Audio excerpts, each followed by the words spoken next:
Hello, gang. It's Tuesday, the 10th of May 2016. Look, there's a hole in my tray. Oh, there's a hole in my tray. Oh, Chris, there's a hole in my tray. Oh, Chris, there's a hole. Look. Hello? Can you see my eye? Now, would you like to guess how this happened? Hole in tray, look. How strange is that? It's bigger on one side, look, than it is on the other. How is that? Bigger, smaller. It's like going to the optician, isn't it? Oh, I've got to do an eye test. Oh yes, I've got a letter. I've got a £10 eye test voucher for Specsavers. So I must book an appointment. But there we are. Look, the hole there. How do you reckon this happened? Very dangerous, dear. You know what this is, ladies, don't you? Yes. That means I've been cooking on my electric hob. I then put the tray down on it after I'd turned it off, and I thought, well, completely forgot I'd been using it. Turned it off, put the tray on, went to pick it up, and it wouldn't come. Plastic tray melted on the hob. So I don't know how that's going to work. Dear me, that was yesterday, actually. Yesterday I did that. So I quickly got a couple of cloths and tried to rub off molten plastic. But my guess is when I turn it on again, it's going to start smoking, so I better open the doors. Any suggestions, ladies? Come on, you're better than that. You're better than me than this stuff, dear. Is anyone volunteering to come round and clear off hot molten plastic? Some people like that dripped on them, you know. Hot, or is that candles? I can't remember now. Hot molten plastic from the top of my electric hob. Terrible, dear. Very dangerous. You know, what if I'd have done that and then gone in the living room to carry on watching a TV show? There wouldn't even be a hole in the tray. There would be no tray. Just this molten mound of plastic in the middle of the blooming cooker. We need someone to please come round and sort that out. Yes. So that's the bad news today. It's raining today, which is quite nice because the old garden was looking rather dry, I must say. And my water butts were empty, so hopefully they will have had a little bit more water back in them now. But it's all looking rather green out there. We do like a little bit of rain, and then very hot weather, and a bit of rain, and then hot weather, because it makes the garden look nice and pretty. And you might be invited to sit in here. You might do. We've got a couple of birthdays today, boys and girls. I do get a list of birthdays in front of me there, and I try and choose people that either watch the show or have interacted, or that I know very well. That I do get other names, like for example, 1, 2, 3, 4, 5, 6, 7. There's 7 names on here whose birthdays it is today, but I only recognise 2 of them that I ever talk to. Should I just delete the other people, do you think? Shall I do one of those things that they all do on Facebook? They have a cull. They have a cull, and then they put some sort of sarcastic remark after they've done their cull. You know, if you're still here, then congratulations, you made it through my cull. Ha! No, I haven't. That's when I delete people. Because they think they're so important, dear, they can go around cutting people's heads off, dear. Terrible. I mean, join ISIS if you want to do that. God's sake. So happy birthday tonight to Gary Davidson. Oh, yes, we haven't heard from you for a while, Gary. So let this be the instigation, dear, the instigation that allows you to rejoin the programme and our family of United Kingdom talk viewers. Yes, you.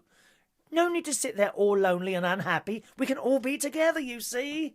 Even you can have one of these jackets. It's a bit warm for this today, but I thought it looked good with the grey. And also today, happy birthday to my favourite vet, little Stuart Brown. Hello, Stuart. Oh, we had fun times in chariots once, didn't we? Happy birthday, Stuart. How are you? 36 today, and you still look about 10. Congratulations for still looking 10 years old. He's a vet. He looks after little animals, and when I have a problem with Katie... Excuse me. Oh, can I just blow my nose?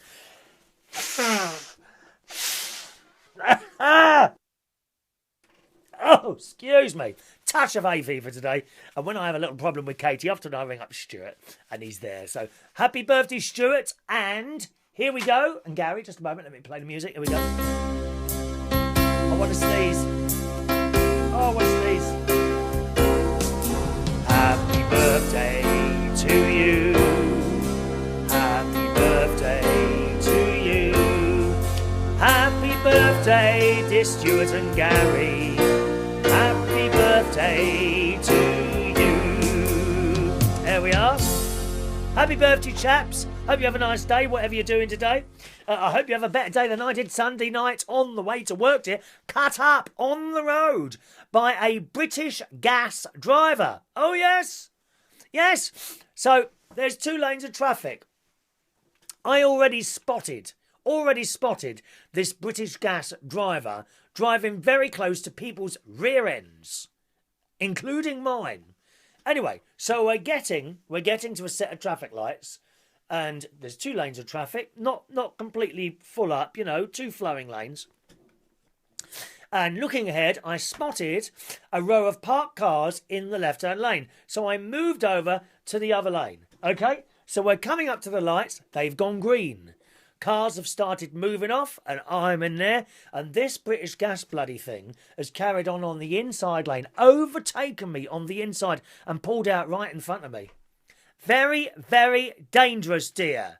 Very dangerous. So I wasn't going to let it go at that. So I just I took a picture. I took a picture of his number plate and I tweeted it. I twittered it. I twittered, boys and girls. Tweet it. I twittered it to British Gas Help, who kindly informed me that they would take it up with their fleet department that looks after all the cars and all that. So I felt better after that. Whether or not they do anything, I don't know. But it's outrageous. You've got to report these people and get them off the road. Very, very, very dangerous to undertake anyone like that, especially at speed, and suddenly pull in front like that when there's hardly any gap to pull in front of. And there was no reason for it. Sometimes you might make a mistake on the road and then someone starts following it. Oh, fair enough. I did make a mistake and he's probably upset by that. There was no reason for this, you see. Just did it straight away. So bad British gas driver. Yes, I hope you lose your licence. I really do. What else is happening? Oh, my ear. This ear. Actually, this one's itchy today as well. But I think there's a bit of water in there from the swimming earlier. No, it's this one that's giving me a bit of a problem, and sort of a on this side. Now, this is the side that lovely glass crystal thing fell on just behind the ear there, and so I've got a little appointment with the doctor today in actually about what's the time? In about an hour's time. So I'm going to do that today. The doctor has recently changed the way they do appointments. So if you tell them that you are an emergency and you need to see a doctor as soon as possible, you just go, right? You just go straight down there. If it's not an emergency, and I don't really class this as an emergency, then a doctor now rings you and asks you questions, right?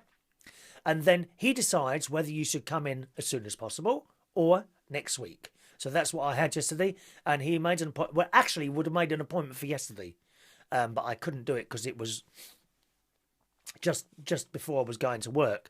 So that was that. I thought that was quite quick. That was. He spoke to me at 3:00 in the afternoon, and he was going to make an appointment for 4:45, like an hour and a half later. So very good there. So he obviously thinks it needs to be seen. But I'm going in about an hour's time, so I'll let you know how that is on the next show, okay? Any gardeners around? I'll tell you why. I've got snowdrop and daffodil leaves protruding, boys. Oh, I like that word, protruding. They are protruding, boys and girls, out of my lawn. Now, when can I mow those down? Is it still a bit early? I think you've got to leave it until the leaves die down. The snowdrop leaves already look like they're starting to die down, I must say. But the daffodil leaves are still quite green. The snowdrop ones are kind of going a bit yellow now. So I think they have sucked all the sunlight out of the sky and returned it to their little bulbs under the ground to produce another show of little white hanging flowers again next year. How beautiful that is. We do like our gardens.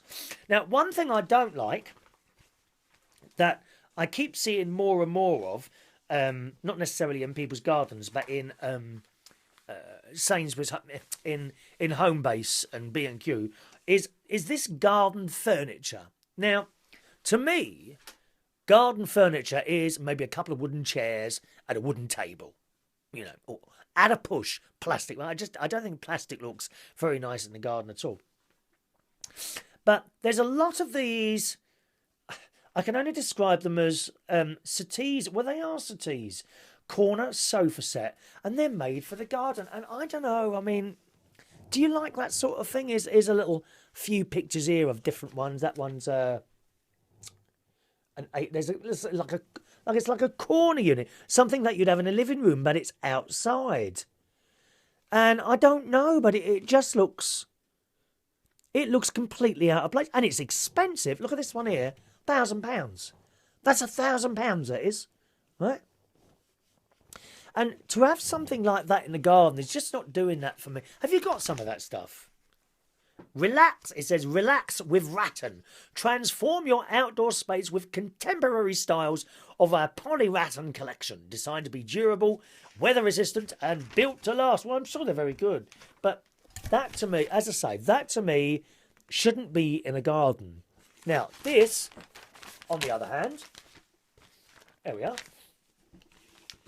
Anything on that page, quite acceptable. That looks kind of gardeny, doesn't it? Even turning the page over, if you want to take it up a level, some more sort of posher ones like glass things and that sort of things there.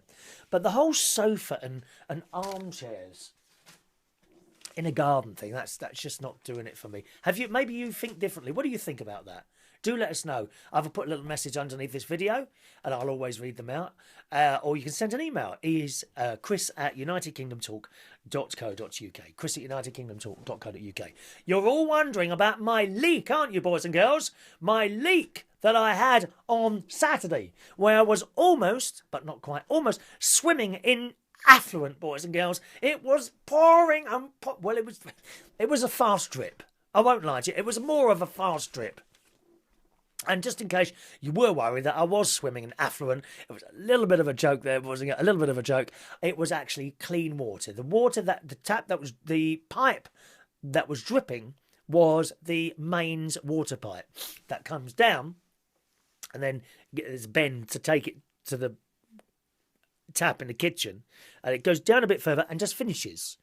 And there's like a little valve thing. Anyway, so if you remember Saturday, I had a plumber turn up and he didn't want to do it. It's this nasty black plastic pipe that they used in the 70s when they used to have a shortage of copper. So they started putting in this stuff. So he didn't want to do it. I rung up my local plumber, the same one that installed my central heating. And he said to me, okay, he rung back. I had to leave a message, but he rung back within an hour on this would be Saturday about 2:00 in the afternoon. He said, before I send anyone out, he said, do yourself a favour, go and turn the turn the stopcock off. So I turned it off. He said, open the tap in the kitchen, and it just stopped. Right, have a look at the drip. So I had a look. I said, oh, that's really slowed down. Instead of going drip, drip, drip, drip, it was now going drip, drip, like that. He said, okay, do you think that'll be all right till Monday? I said, yeah, I would have said so. He said, do yourself a favour, don't call me out now. Call me out Monday. He said, it's half the price. Oh, fantastic. So that was it. So Monday morning came, and sure enough, the lady at the office of the Bracknell plumbing people, she rung up. She says, I've got a little note here to ring you about a leak. She said, I booked an engineer between 3 and 6 tonight. Is that okay? I said, I really need to leave for work at about 5:45 on a Monday. She said, right, okay. She says, might be able to get for 5 o'clock. I said, it's cutting a bit close, if he gets stuck. I said, but I mean, I'll if he's here, I'll have to wait in. She said, no. Let me speak to the engineer, see if I can get him there earlier. So she put the phone down. Come back. She said, oh, hello, Mr. Redden. He'll be with you sometime between 11 and 2. Fantastic service. So I said, well, thanks very much. So 11 o'clock came and went. About 12:15, my doorbell rang and I opened the door. Oh, my God. God appeared at my door, or a young version of him. My God, he was about 6'4" tall, dark hair, shorts on, and beautiful legs, dear. Oh my God! And I couldn't believe that they'd sent round possibly the best looking plumber you have ever seen in your entire life. I'm not winding you up, because I've had plumbers before from other companies, and some old git, somewhere around my age, some old git turns up that, oh dear, no, please. And they bend it, and you see that crack. Oh, no, not this time. This one was about 28 years old, I suppose, and he was on the floor, and, my hand was about 3 inches away from his leg. I, of course, was sitting on the floor, assisting him with his plumbing duties. Shining torches, pulling parts. Yeah, he said to me, if I push, you pull, all right? Oh, yes, that's... But when these people come round, I don't want them to feel uncomfortable. So I do put a bit more of a straight accent on. All right, mate. Yeah, just push it through now. So I did that. Unfortunately, my friend Ronnie was there as well. And he is so much more... camp than he was running away. Hey, would you like a glass of orange? Get the boy a glass of orange, Chris. And all this business. Oh, do me a favour, dear. And then he started telling us all about his girlfriend and all that business. So, thank you, Lord, for sending me a drop-dead gorgeous plumber who fixed the problem. He said, oh, you got the black pipe here. He said, we work on those quite a lot round here because a lot of the houses have them. And he said, I'm going to try something. He said, I don't know if it'll work, but if it does, it'll save us all a lot of hassle. And he undone this thing, done something else, I don't know what he does, but it doesn't drip anymore. Not at all, not a thing. And he stayed about 10 minutes, like wiping, making sure that it was dry. And then he literally sat there with his glass of orange. He said, right, I'm going to sit here for 10 minutes now and see if a drip appears on the floor. And, of course, it didn't.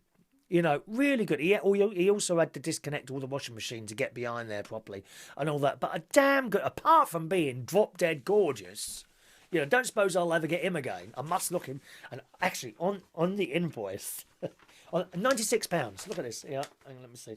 £96. Can you see that? No, you can't see that there. I don't want to reveal any information you see that you shouldn't see, because you might start to follow him as well. Here we are. Where does it say there? Let's just do that.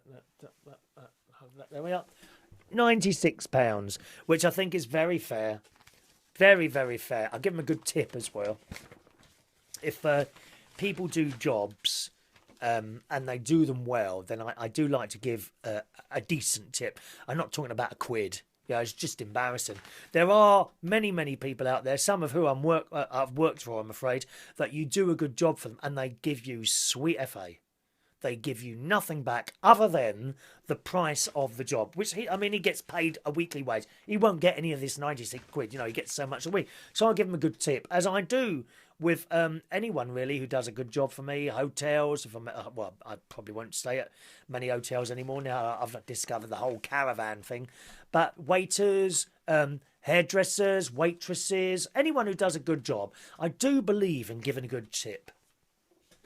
Not like these people, well, you got your wages. That's just horrible, that is. So there we are. So very pleased to report that to you, that my plumbing is completed, boys and girls. And once again, I can walk around and not get my little tootsies wet on that kitchen floor.